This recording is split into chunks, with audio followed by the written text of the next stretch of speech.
Face to the screen again, fellow slaves.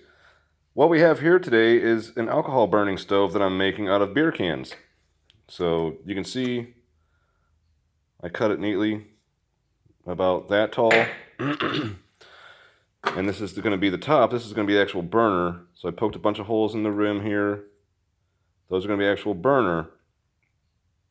This is just going to be the lid. This is a good way to put it out. This is what you do to put it out when you're done. Or if it starts going out of control and burning out of control, you want to be able to throw something on there to cover it up and put out the fire. These are dangerous. You want to have a fire extinguisher handy, especially if you're going to use it inside the house. Just for quick demonstrative purposes here, this is like a thumbtack that I used to poke the holes. You kind of just set it on a block of wood, kind of like that, at whatever height you want it to be. And then you use your other hand to just hold the can next to it and just kind of spin it around so you make a little score mark. And once you scored it, you take a pair of scissors and you cut it. Now, the thing about it is, I'm not sure the ratio of how much insulation you should put in there. This is fiberglass insulation. I assume you could use cotton balls. It would probably still do the same job. I don't think it would actually burn. It's just a wick. Now, compressing it in there really tight, and then when you put this on there, it's going to compress it further. So my thinking is the more fiberglass in there is the less fuel it takes, because these things have to be full to actually light. If you're going to light it, it has to be full, or else it's not. You're going to have a real hard time getting it to light. If it's only half full, it's just not going to work. So, I picked this one to be about maybe a 3 ounce or something, 3 to 4 ounces worth of alcohol. It's actually probably only going to take about 2 or 3 ounces of alcohol in there with the fiberglass stuffing it in.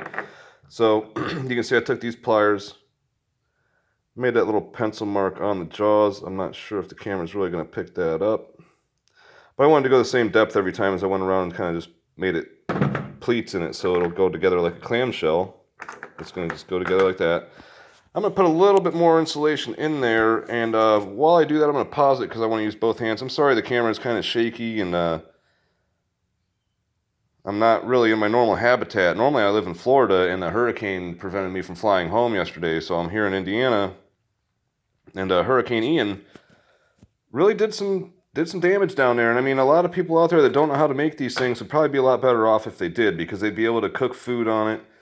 We finally got our power restored at my house yesterday, so that would have been since Wednesday, Thursday, Friday, Saturday, Sunday.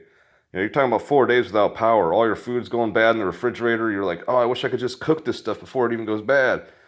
I've actually ran a pressure cooker on these things. Now, I don't advise it. I actually don't advise anything I'm doing here in this video, but use it at your own risk. If you decide to make one of these things, get familiar with it, use it outside a few times before you get it figured out. And I'm going to pause the video here, and then I'm going to assemble it and then have more comments later. Okay, that was a brief time out there. I think I'm a little bit more ready to go. You can see here I have a quarter. Now, the purpose of this is you fill it up with these holes here. So when I first saw a video about how to make these things, the guy said just poke a few holes there, but I like to put a lot of holes there because it takes less time to fill it up with the alcohol. This is the denatured alcohol that I like to use. You can use isopropyl alcohol, but it has to be like 91% alcohol. It still even burns a little bit sooty, a little bit of an orange flame. This is a nice, clean burning flame. If you're outside on a sunny day, you won't even be able to see the flame. So that is one thing about it that does make it dangerous. So once it gets warm, like you fill it up with these holes, you light it with that open. And then once the alcohol inside the stove gets warm enough, it starts evaporating and coming out of these smaller holes that are actually the burner. Once that occurs, you cover up those holes with a coin. They're called penny stoves, but I like to use a quarter because I like more holes. And once it gets going, like I said, you just put that over the hole. Be careful, maybe use some tongs or some pliers to get that thing over the holes, cover those up. And then one technique I don't like to really share with people, but I'm going to anyway, is you can take a small, like a camping torch, and just kind of like brush it across there real gentle, like be real fast. Like you don't want to heat this up too fast, because when that alcohol starts evaporating, it will flash up and poof. So the problem with that is if you're doing it indoors, you can also catch other stuff on fire. And then like liquid alcohol actually can come out of it. And then you have like a puddle of liquid alcohol burning in the surrounding area, and then you're in trouble, because then you're scrambling to grab this thing and put it out real quick, and you're looking for the fire extinguisher. So you better just have that stuff ready. So I think, like I said earlier, just use this thumbtack to poke the holes. You can use a rubber mallet. I mean, it's a little tough on the fingers, but you can just kind of wiggle it and push it until it makes a hole in there.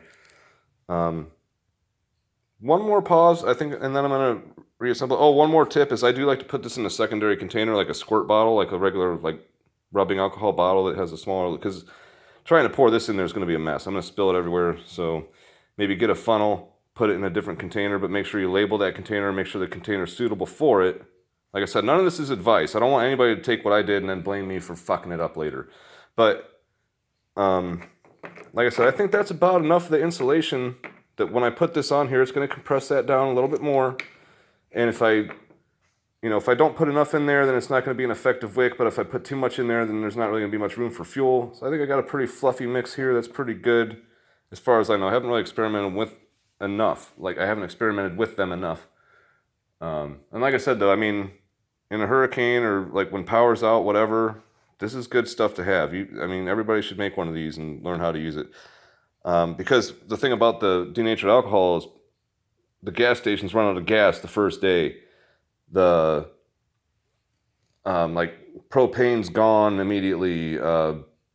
Fuel lamp oil, stuff like that is just gone. Like, people go and buy that stuff immediately. And a lot of people might overlook this because they don't realize that it is fuel. Alcohol appliance and marine stove fuel. So I'm just building an alcohol appliance out of beer cans. If you can wrap your head around that, it seems like a pretty good idea to me. Foster's beer is pretty good because they make the big can. You can make like a really big burner out of Foster's cans, or Arizona iced tea cans are pretty good. But anyway, I'm kind of rambling now. Let me pause it and I'll be back in a moment.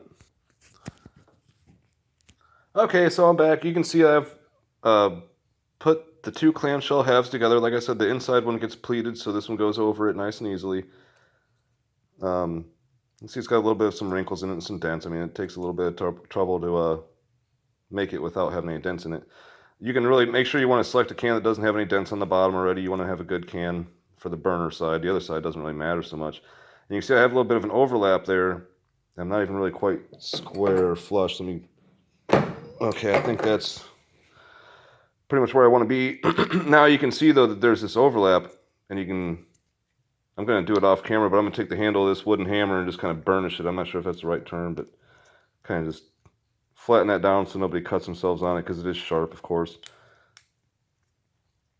Now, the thing is, though, I would fill this up and demonstrate it for you how it works on camera here. However, I don't really intend on using it right now, and I plan on transporting it over to my brother's house and give it to him for something he can use.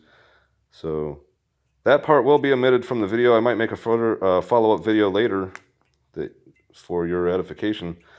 But, I mean, you get the idea, basically. So this is now full of insulation. You got these holes here. You just pour your alcohol right in those holes, light it on fire. Once it warms up, the alcohol evaporating starts coming out of these holes, and then that's when you know you're ready to put the coin over that hole. So,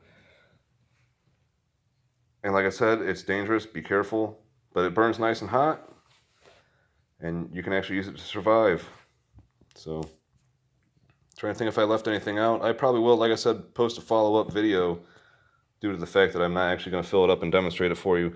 One side note, kind of funny, like, you see this piece of tape on my speaker? Well, it's because the power button wore out, so now there's a hole in it. So when you're playing music, it'll be like blowing air out that hole, like, and it sounds like a blown speaker.